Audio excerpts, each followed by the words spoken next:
Welcome. In front of me is a OPPO Reno 2, and today I will show you how to add or remove Google account.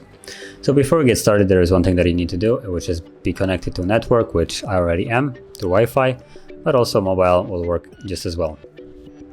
And from there, you can navigate into the settings, then all the way down to accounts and sync, and then tap on add account. From the list, choose Google at the bottom, give it a moment for it to actually load. And now you can put in your email address or phone number, whichever way you log in. Now, if you don't have an account, you can always create one at the bottom right here. As you can see with the button there. But I do, so I'm just gonna use that. Okay, let's tap on next. And then I'm gonna put in my password, so you do the same.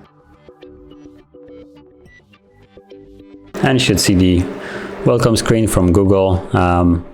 Nothing says a welcome like a terms of service that you need to agree to before you can actually progress. So let's unfortunately do that.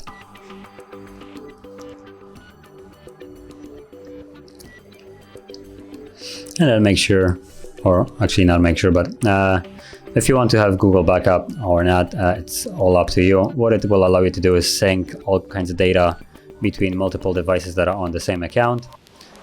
So if you add some kind of song, for instance, as long as it's actually checked on to be synced on this device, it will also appear on the other device that is on the same account. So that's basically what it allows you to do. So if you want it, you can keep it on. If you don't, you can disable it. Then you can tap on accept, and there it is. That's your added account. And if you want to remove the account, all you need to do is just go back here. So once more, I'm going to navigate. So in the settings, then account and sync, and then tap on the account that is added if you want to remove it. And at the bottom, you'll find delete. Tap on delete again. Are you sure? Yes. And if you have some kind of passcode set for your device, so fingerprint or pattern, PIN, password, whatever it is, you would need to confirm before you can actually remove the account. So I can just simply use my finger and use the finger ID to do it. And as you can see, it's now gone.